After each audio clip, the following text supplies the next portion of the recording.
Now, normally we would have our meditation on breathing, that song, right now.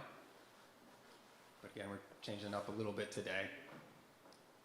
I want to have us see if we can stay in this space, this mindset, and actually carrying that into the talk today. And I'll explain what I'm doing here. You'll see the stuff up behind me. Some that might be familiar from over the summer. I got overall good feedback on what we did there, and so doing something similar today. But this time I want to reflect on this idea of mindfulness. And mindfulness as a community activity. Now, is there anyone out there who has not heard the term mindfulness? It's a totally new term to you. Okay, I didn't think so. It's a bit of a buzzword. But there's a lot of definitions floating around. We can take, for our purposes, definition provided by John Kabat-Zinn of UMass Medical School. It's one of the pioneers of the clinical study of mindfulness and its usefulness in medicine and in mental health. And he says, mindfulness is awareness that arises through paying attention on purpose in the present moment, non-judgmentally. And I might summarize that here to keep it really simple. A quality of attention, intentional awareness that is present and open. So those qualities, intentional, present, open. And this doesn't just refer to mindfulness meditation, sitting in one place for some period of time, trying not to think. We can practice mindfulness in any situation.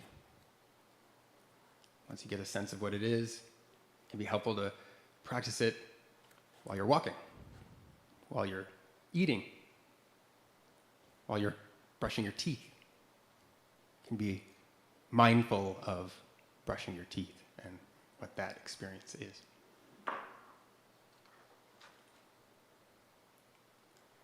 Mindfulness has a lot of benefits. You've probably heard that. I won't go over those today. If you want to look those up, you could start with John Kabat-Zinn and his work. In acceptance and commitment therapy, which is kind of part of my day job, I'm a psychiatric nurse practitioner, and a lot of that work is in doing therapy. In what we call ACT, acceptance and commitment therapy, we use mindfulness as a tool to try to help clients slow down and see what's really happening internally.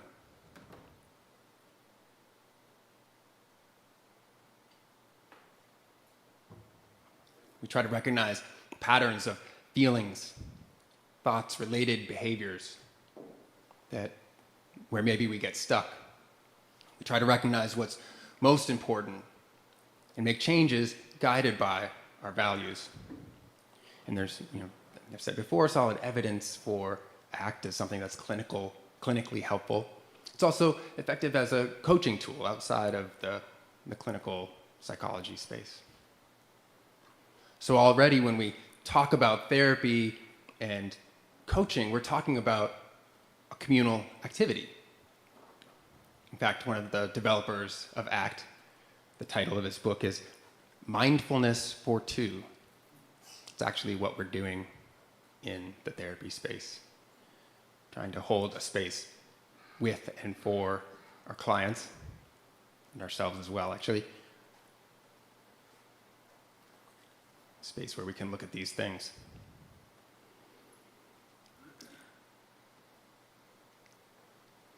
I chose this slide background because perhaps community gatherings that facilitate mindfulness may have a long history for our species. Kind of see how that may be the case there. We don't talk about mindfulness a lot here. We don't have as far as I know, a mindfulness meditation group like a lot of you congregations might have. But I would argue we do a lot of communal mindfulness, even if we don't call it that.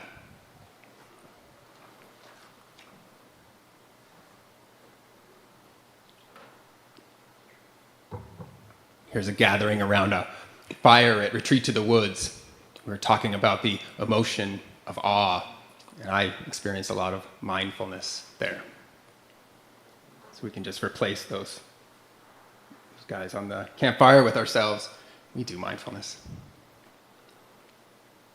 The most obvious part on Sundays is this time of joys and sorrows. So that's why I'm trying to stay in that space here.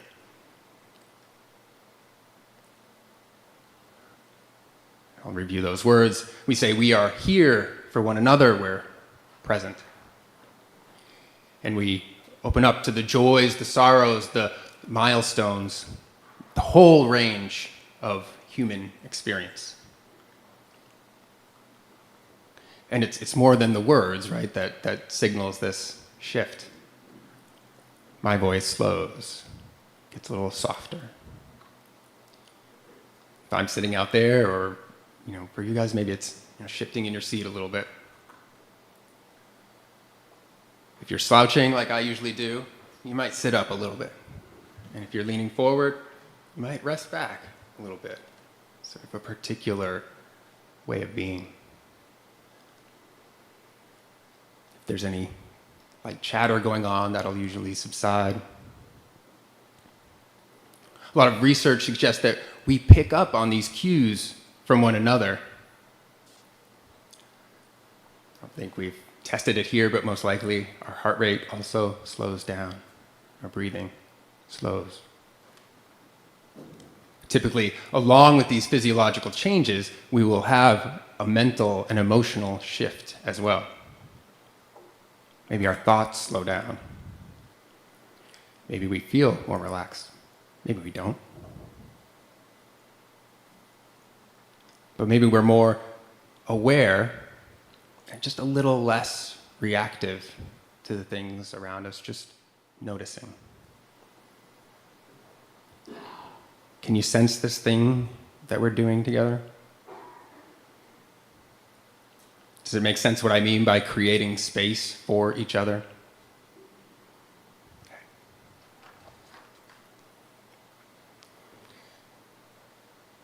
And in this space, I want to do something, like I said, a little bit different today.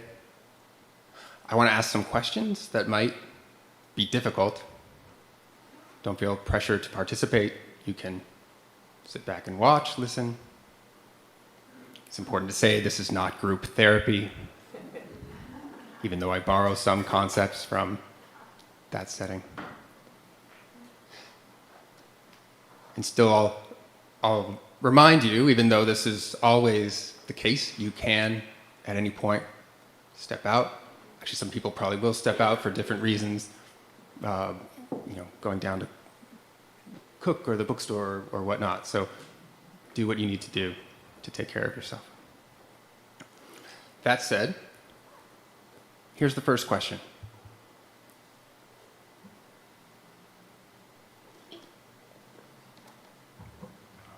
And I'll read that because I know it's small. What painful feelings show up when you hear about the recent and ongoing violence in Israel and Gaza? If you have a smartphone, you can take it out now. Please stay mindful. You can mindfully just notice the notifications that are there and not tap on them or respond to them. If you do find yourself scrolling on TikTok, that's okay. Just come back and be in this space with us. If you know how to use a QR code, you can point your camera at the image on the slide there. You might have to zoom in. Or you can open up a browser and go to slido.com And the number is up there, 1-866-5386. People participating online can do this as well.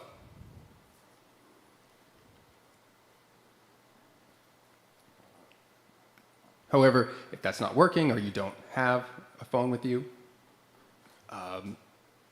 Jay has graciously offered to help out with this. And he will give you a piece of paper. You can raise your hand, he'll give you a piece of paper, and you can write on there. And then, let's see, is Bruce around? Oh yeah, and Bruce will put it in on his phone for you if you need that. And if you don't, great. Oh, I see somebody, yep, Mickey, yep. Awesome, okay. And you're gonna have some time here, no rush. I will mention I did limit it to 20 characters, so really forcing us to get down to just 1 or 2 words that identifies an internal experience. And while you're responding, I can give an example that's helpful, what shows up for me. And of course, for me and for most of us, our personal and cultural history shapes the feelings that come up, right? And I wish we had time to share a lot of that history among us. But just to give an example, and for me and for most of us, it's probably for me it is, and for most of us, it probably is a complicated history.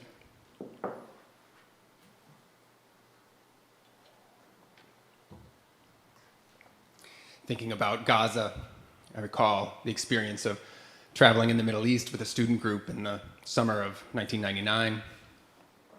I got to visit Palestinian refugee camps and see the conditions there. Then we were in Beirut when the Hezbollah, kind of like Lebanon's Hamas, shot rockets into Israel. Then Israel retaliated by dropping bombs on targets in and around Beirut to put pressure on the Lebanese people and their government to do more to stop the Hezbollah. So one of the feelings I recall is fear, watching that crossfire of sorts. I was up on a hill looking out over the city and seeing these tracer bullets shooting up while bombs were coming down and dropping around the city. I can still picture rushing down a stairwell, and when one of the bombs went off somewhere nearby, I don't know where, but close enough to feel the reverberation in the stairwell and even in my chest. And then I felt sadness, recognizing that this fear was already so familiar to the locals and their children sheltering in the same building. I felt guilt that my country probably built and financed those bombs that were falling around us. So all of that is here. And then I think of also how heartbroken I felt just this week, meeting with a client, a Jewish client, young man, who of course is acutely aware of centuries, millennia of anti-Semitism in the world, unspeakable horrors it has wrought, including the Holocaust, and all the way right up to the recent brutal attacks by Hamas, and anti-Semitism resurfacing yet again here in this country. And though he's only in his early 20s, he's trying to figure out how he can be ready to defend and protect his family from such attacks.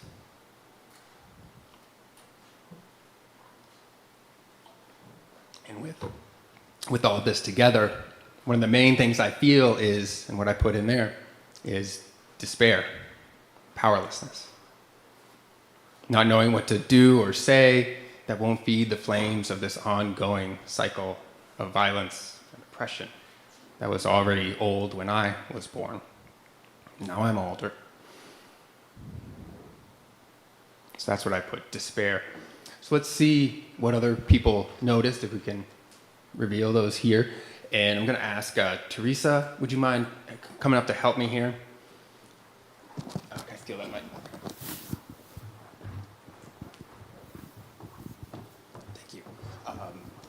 So, and let's do this color on this one. Okay, and I'll look at what's up here, and we're gonna write some things down. I want to, you don't have to write down all of those things. Yeah, it's too much. Are there a few words that capture, summarize broadly some of the things that are up there? What do we see? I'll start with the big ones. I see sadness and sorrow. So what's the best word there? Sadness, yeah, let's do that. Thanks, Teresa. Yeah, sadness. What else do we see? Despair. Yep, despair. It's kind of the sadness and the hopelessness. I see horror. I see frustration, and maybe we can put anger, actually. It kind of captures that. Yep. What else do we see in there?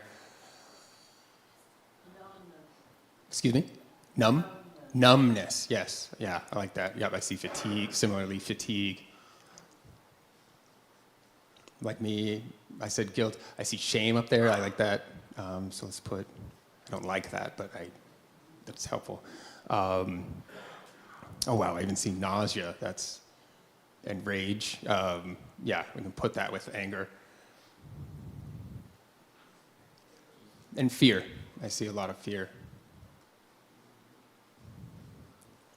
I don't know. Yeah, I think maybe we've at least started to capture some of that, the feelings that are here when we bring this stuff up. And actually, I know this is heavy stuff. I'm going to go right into the next question right now, and then we'll take a little break. But if we can get that next question up there. What are some unhelpful ways that we can act in response to those feelings that we just listed? Can you think of anything?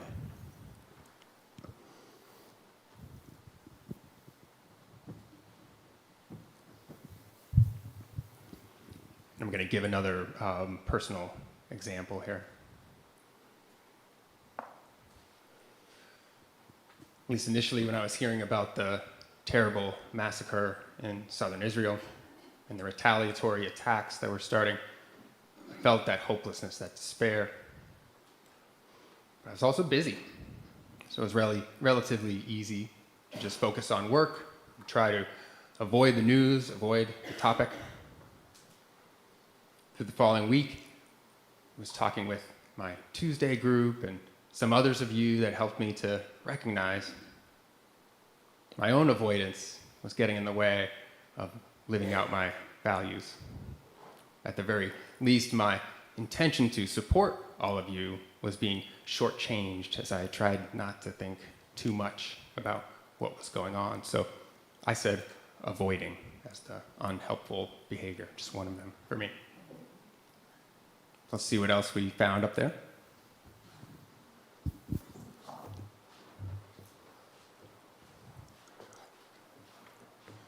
Okay. Oh, yeah, I'm not alone. Avoidance. Oh, sorry. More markers here. Yes. Yep. Thank you. So, yeah, avoidance, ignoring, right? That's kind of go together, so we could, put the avoidance there.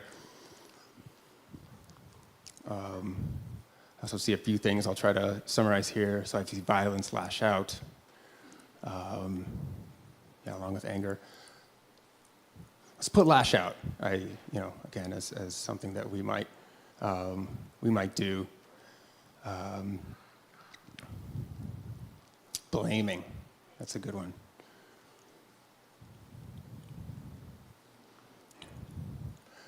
I see some that might be helpful here, but I'm just going to focus right now on the unhelpful stuff. Arguing, division, dehumanizing, right? That's easy to do.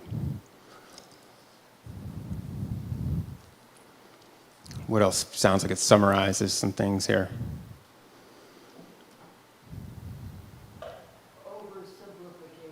Okay, yeah. I see oversimplification. You have one-sidedness, right? Kind of not being open. Yelling on social media, that's a very relevant one there, yeah. Defensiveness goes along with that. I'm making you work here, Teresa.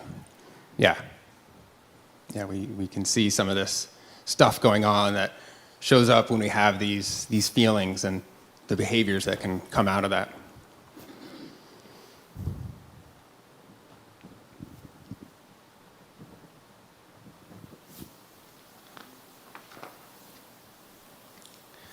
So take a second with this here. In ACT practice, when we recognize these unhelpful patterns, we want to look back at those feelings. Not to try to get rid of them, that rarely works. We try to see if we can open up even more room. See if we can hold these feelings in a different, more open way. Way where we can hold the pain together with our values, which we'll get to, and find new ways of responding.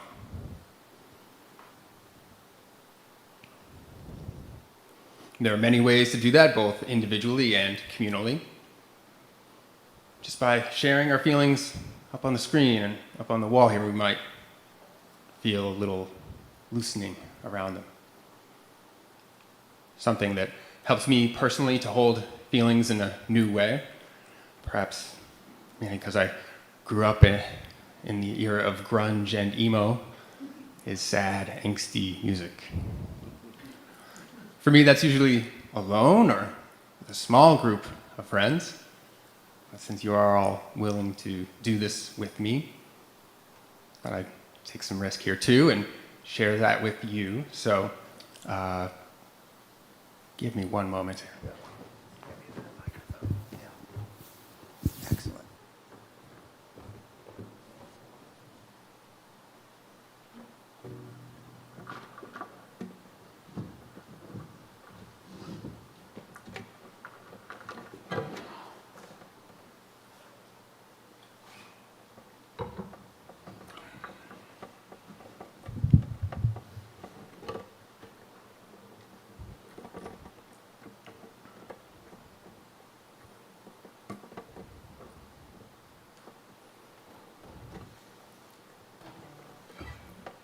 It wasn't too long after my summer in the Middle East there, and I heard a cover of this song played by Ben Harper at a small venue in Chicago. If you know who that is, he's got a really powerful voice. I'm not promising that, by the way. But to me, it was another experience of the power of communal mindfulness, holding our pain together with one another and the intensity of that. So yeah, I'll share that with you. And this is, the song is called Indifference by the now classic rock band, apparently, Pearl Jam.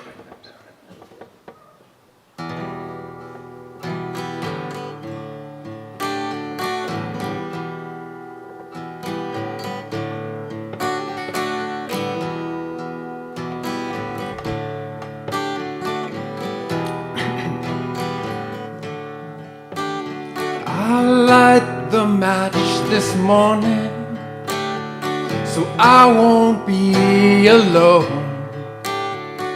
Watch as she lies silent, for soon night will be gone. I will stand arms outstretched, pretend I'm free to roam. I will make my way through one more day in hell.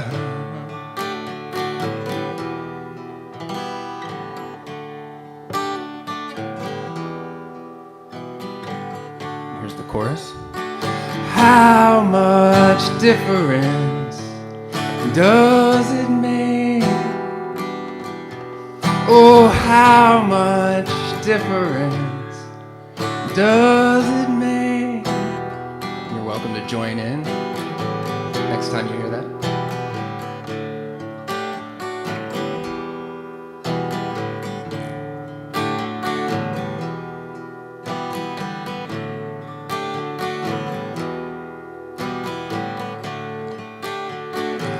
I will hold the candle till it burns up my arm. I'll keep taking punches until their will grows tired.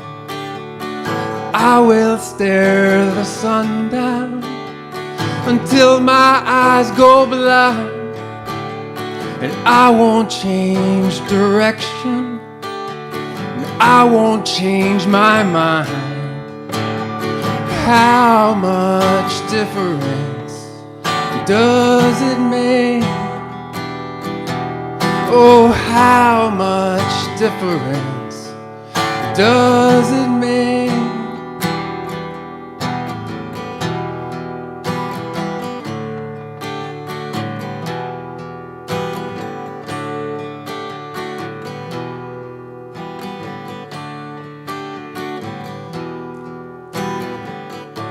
I'll swallow poison till I grow in you. I'll scream my lungs out till it fills this room. How much difference does it make? Oh, how much difference does it make? Oh, how much difference does it make? How much difference?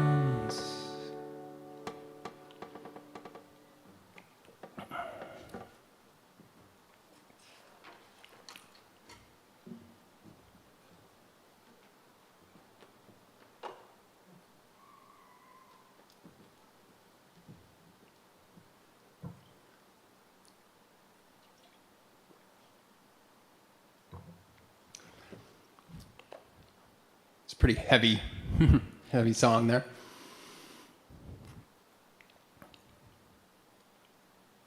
Of course, I know that playing, I feel a sense of release of emotion. That's why I did it. Did any of you feel that? Experience that? Okay. Yeah. Again, feelings don't normally go away, but we can find ways to hold them differently. Maybe something else would be more helpful for some of you. That's fine. But ultimately, it's about whatever helps us to make more space for those feelings that come up, to hold them differently, a little more loosely.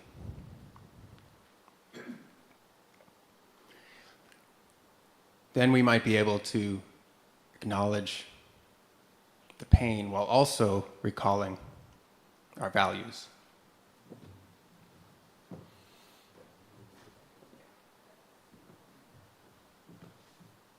The hook on this one, Teresa. Oh.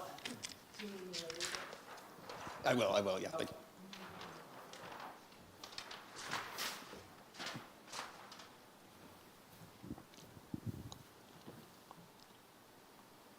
I will. So I started out with a few relevant values from our mission statement and our aspirations. My writing's not as clear as Teresa's here, but if you can make out the mess there. And somewhere in there we have love, and we sang that. It seems relevant.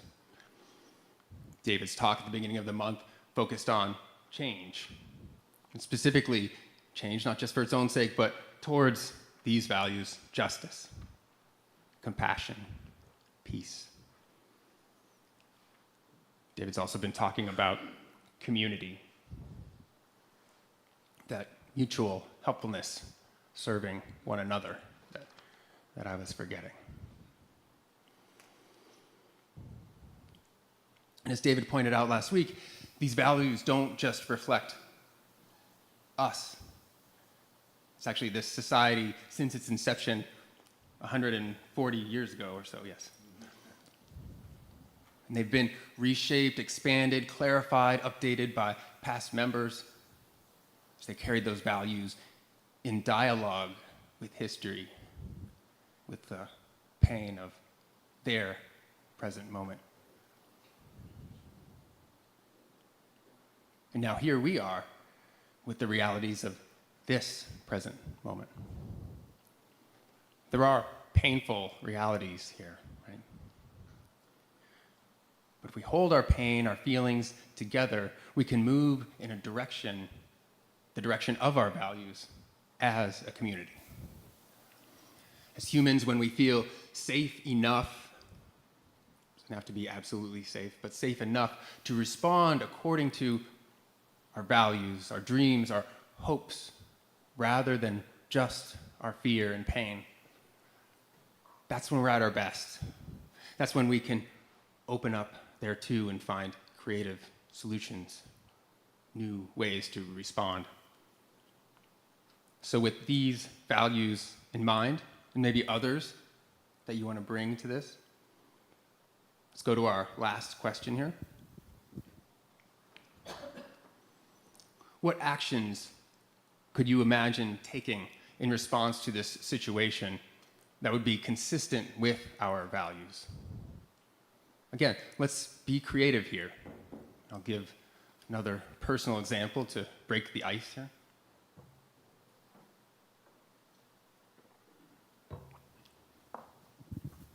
As I was thinking about all this, actually the pain and the values,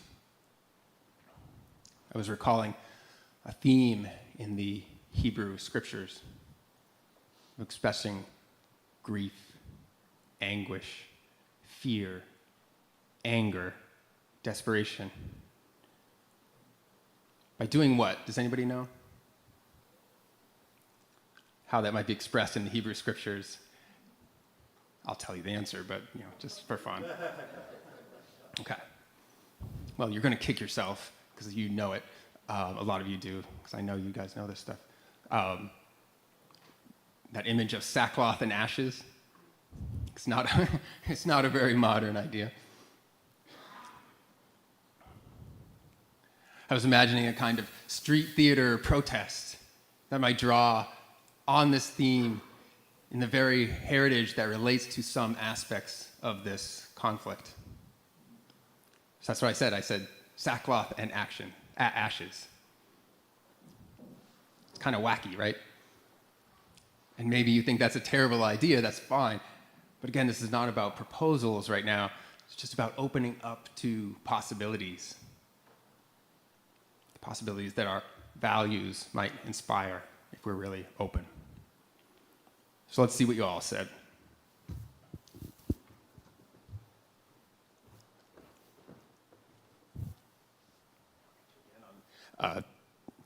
Maybe we can put the last one in green on the square there. Okay, we have a clear majority here, or mode, I guess you call it. A vote, okay, context, let's say vote. Yep. I see a lot of protesting. Yeah, contact legislators, let's say advocacy maybe.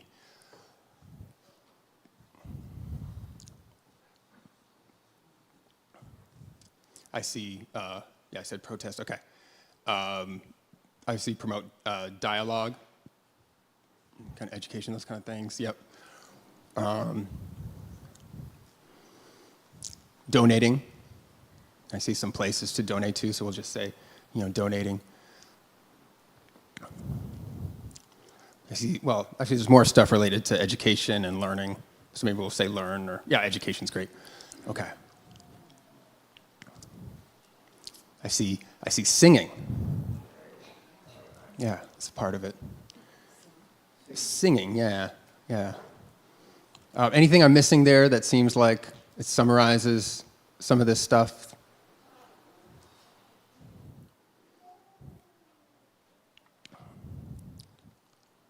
Talking like this, I'm glad you said that. Yeah, okay. Well, thank you so much.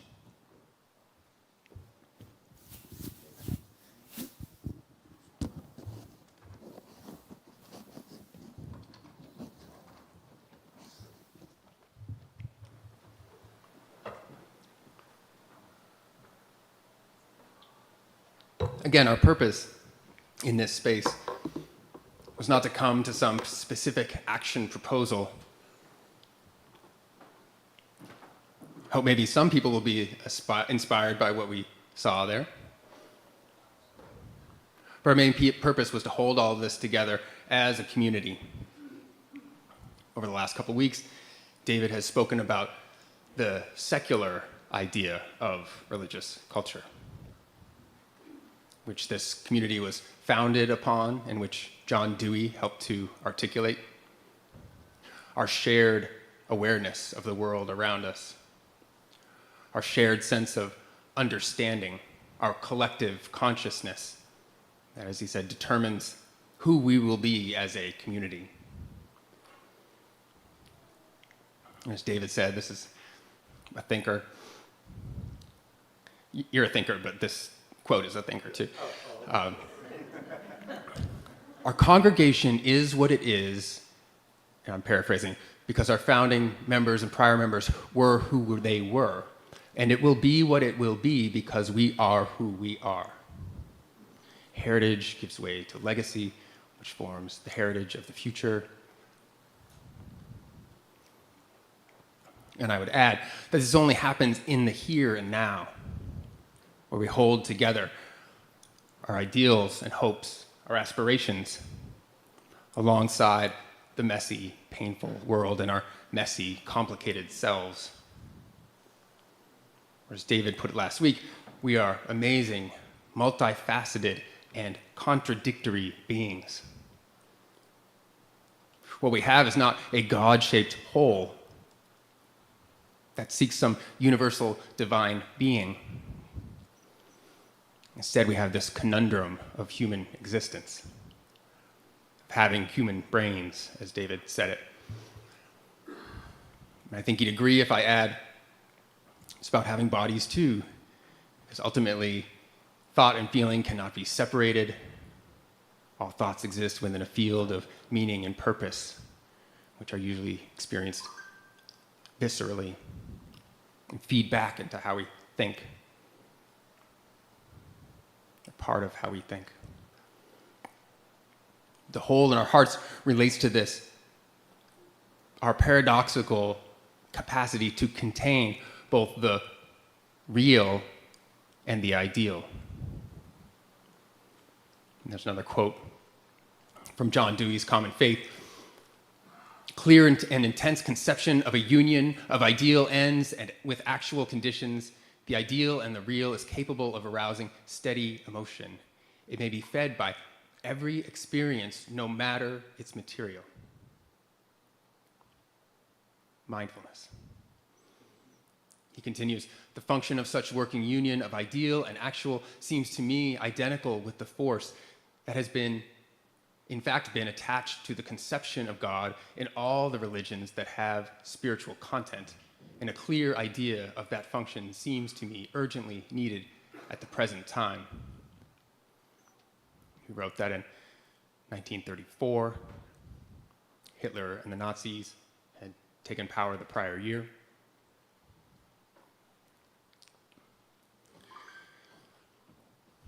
People come to FUS from all traditions and from having no tradition. Nevertheless, it's often observed that this place looks like a traditional Christian community. If you walk in here, it looks like a church. But of course, what's missing? What would be here? A cross. Yeah. And I swear I didn't think of this until after I set this up. But right there between our experience of our ideals and our painful realities is where that cross would go. And if I dig back in the now kind of dusty bin of my former Christian theology where that's stored, that symbol is supposed to represent an executed criminal who is a savior, someone who's supposed to be fully God and fully human, the divine entering into human history. Struck by the fact that Dewey helps me recognize in secular terms something I can appreciate about the contradictory symbol in that contradictory symbol in a secular way. Even though I have rejected the theology surrounding it. And I'm speaking here and not in a church. What I appreciate is that it's not some truth about a historical figure or about God. It's a truth about human reality. We are this strange mix of beautiful, even seemingly perfect ideals and messy, painful, limited reality. Together we can help each other stay in touch and even at times celebrate all these complicated aspects of our existence. It's not worship we do together. I think it's mindfulness. Let's keep being human in all the beautiful and messy complexity that entails. Let's do it together. Thank you.